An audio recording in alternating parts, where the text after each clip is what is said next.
झूठ बोलतिया।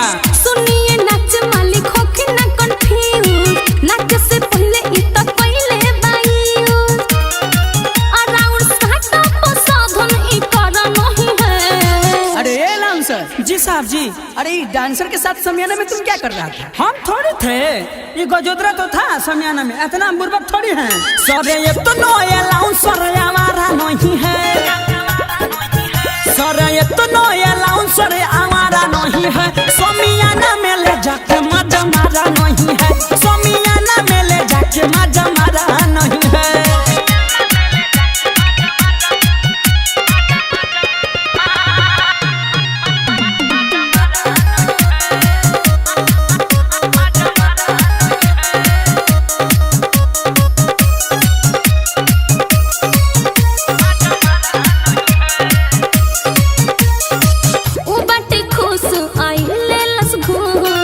अभिले दर्द करता दुनु गागल, सच कहता निया बात रउआ माने, देखिए सर माटी लहंगा में लागल। सर हम सही कह रही हूँ ना सॉरी लबराई के कहतिया। ठीक से नहाना चत रहे आज के साटा पर, एही से ना खराए कर उतरले बा।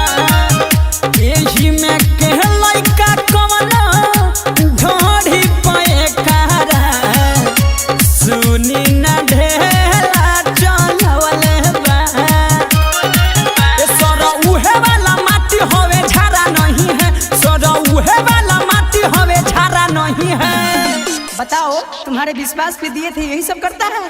सर इतना दिन से कुछ नहीं हुआ, जब से गजोदरा है तब से गड़बड़ी हो रहा है, हम बता दे रहे हैं। सर ये तो नोया लाउंसर हमारा नहीं है, सर ये तो नोया लाउंसर हमारा नहीं है। समियाना में ले जाके मजा मारा नहीं है, समियाना में ले जाके मजा मारा नहीं है।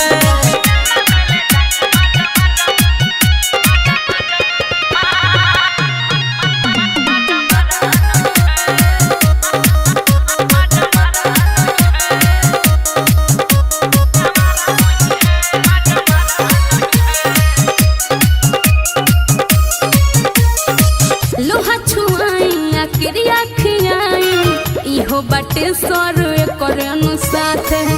संगे शराबे मोर फरिए के जाबे, दोनों फुलौना के छोले बहात है। बहुत गंदा है सर ना सर तो छोड़ावत में हाथ में चल गई। बड़ी ई बेशरम बिया लागे न शरम एकरा, रउआ सोझा करे बदनाम जी।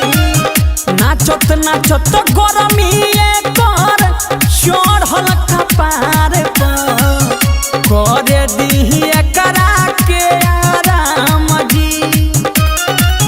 ससिलाले शुभम के रवा खड़ा नहीं है, ससिलाले शुभम के रवा खड़ा नहीं है। अब विश्वास हुआ नहीं है, देखे तो रवा छोड़ के खाली लबरई बोले ले। अच्छा ठीक है चलो, लेकिन आज के बाद ऐसा नहीं होना चाहिए। ठीक बस मालिक तो नोया लाउंसर हमारा नहीं है, मालिक तो नोया लाउंसर हमारा नहीं है। समियाना में ले जाके मजा मारा नहीं है, समियाना